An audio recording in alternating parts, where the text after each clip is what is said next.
Bismillahirrahmanirrahim. Assalamualaikum warahmatullahi wabarakatuh. Perkenalkan, saya Anand Sultani Rasyah dari Fakultas Kedokteran Universitas Lampung angkatan 2019.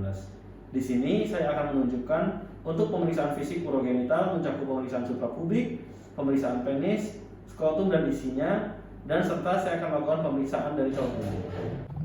Pertama-tama yang kita lakukan adalah inform konsen terhadap pasien. Selamat pagi Bapak, perkenalkan saya Dr. Nabil, dokter yang berjaga di klinik pada pagi hari ini. Bapak, sehubungan dengan keluhan Bapak, saya akan melakukan beberapa pemeriksaan fisik mencakup nantinya saya akan melihat, memegang dan juga meraba-raba dari beberapa bagian di sekitar kemaluan Bapak. Mungkin sedikit sensitif, namun ini penting demi menegakkan diagnosis Bapak. Serta nantinya saya akan melakukan prosedur di mana saya akan masukkan jari tangan saya ke dalam anus Bapak. Mungkin sedikit sakit, namun ini juga penting demi penegakan diagnosis Bapak. Apakah Bapak bersedia, Pak? Bersedia, Dok. Baiklah, apabila pasien sudah bersedia, saatnya kita untuk mencuci tangan. Cuci tangan WHO.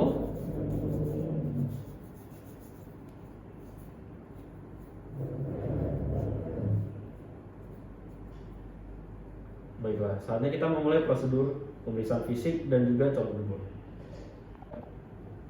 Pertama-tama kita mulai dengan pemeriksaan dari suprapubik, yaitu pertama-tama adalah inspeksi. Di inspeksi kita melihat bagaimana suprapubiknya, apakah terdapat benjolan. Apabila terdapat benjolan yang bulat dan utuh, itu bisa menandakan adanya buli-buli yang penuh. Nah, namun apabila benjol-benjolannya itu tidak beraturan, itu bisa kita curigai adanya tumor dari buli-buli itu sendiri. Selanjutnya, setelah inspeksi kita akan melakukan palpasi. Palpasi di sini kita akan memberikan tekanan pada bagian suprapubik. Kita lihat apakah pada pasien terlihat seperti nyeri, apakah ada nyeri tekan atau tidak di sini. Dan kemudian kita akan melakukan perkusi. Perkusi ini untuk menentukan apakah buli-buli ini penuh atau tidak. Untuk buli-buli yang kosong maupun tidak penuh tidak bisa kita identifikasi dengan perkusi. Namun apabila terdapat bunyi peka, itu bisa menandakan adanya buli-buli yang penuh. Selanjutnya kita akan meneruskan pemeriksaan dari urogenital ini kepada penis dan juga skrotumnya. Di sebelumnya kita harus menggunakan handscoon terlebih dahulu agar menghindarkan kita dari kontak langsung apabila nantinya ada infeksi ataupun hal-hal lainnya. Pertama-tama dari penisnya terlebih dahulu. Pertama-tama yang harus kita lihat adalah apakah dia sudah disirkumsisi atau tidak. Apabila dia belum disirkumsisi, kita harus melihat apakah dia terdapat dorsal hood yang bisa menandakan adanya dari hipospadia, apakah terdapat epispadia, apakah terdapat parafimosis, parafimosis. Fimosis itu yang mana dari preputimnya tidak bisa ditarik ke belakang, dan parafimosis itu adalah preputimnya yang tertarik ke belakang dan tidak bisa direposisi kembali ke depan.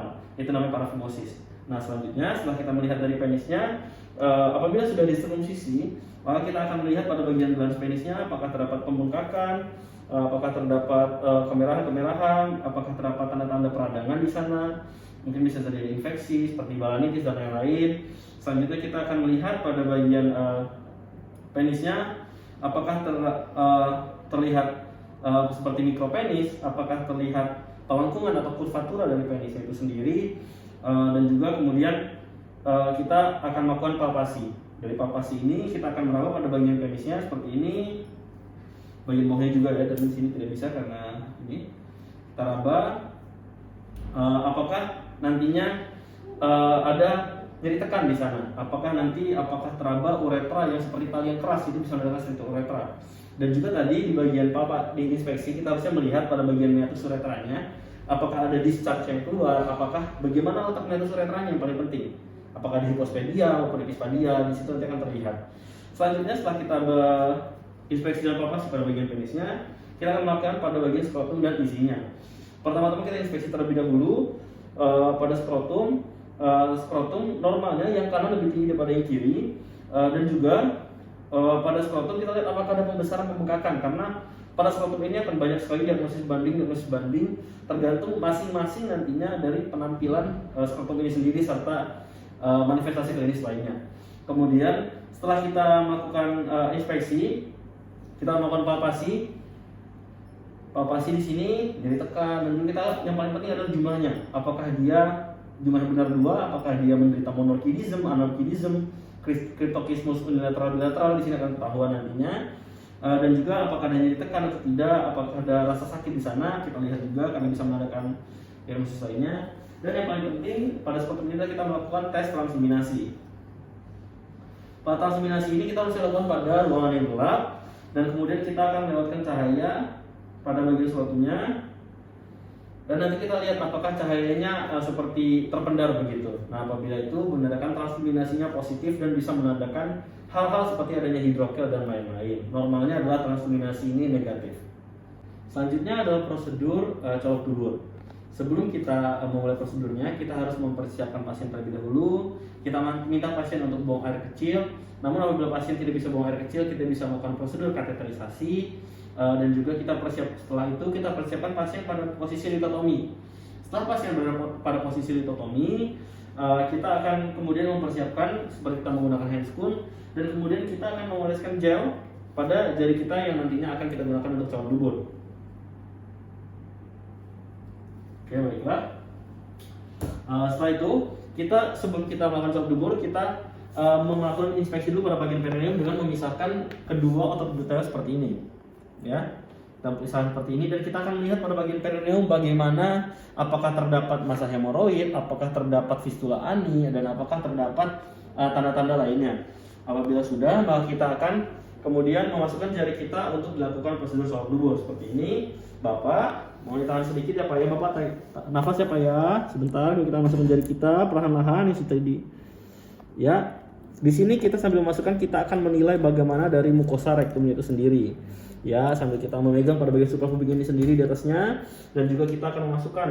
Kita di sini menilai bagaimana mukosa rektum dan juga mukosa dan ampula rektumnya. Dan kemudian kita akan, yang paling penting adalah kita mengarahkan ruangan sedikit dan mengarahkan jari kita ke arah jam 12. Jam 12 di sini kita akan melihat dan menilai untuk bagian prostatnya.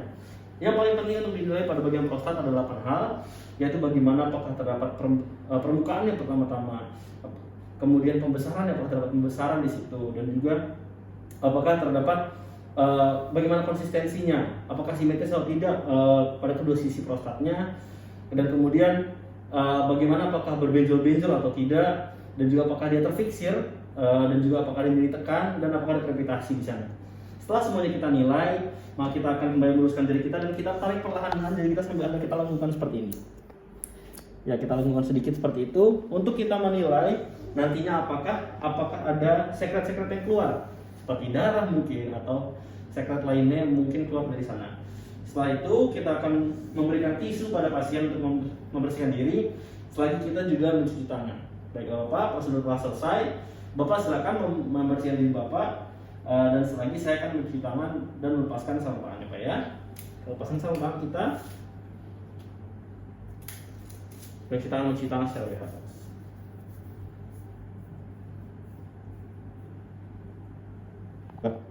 Sekianlah prosedur dari pemeriksaan fisik urogenital, mulai dari suprapubik, pemeriksaan penis, pemeriksaan skrotum, dan juga tadi prosedur dari colok dubur. Semoga video ini dapat membantu kita semua untuk mempelajari lebih dalam mengenai bagian urogenital. Mohon maaf apabila dalam pembuatannya ada kesalahan. Saya akhiri, wabillahi taufiq wal hidayah. Wassalamualaikum warahmatullahi wabarakatuh.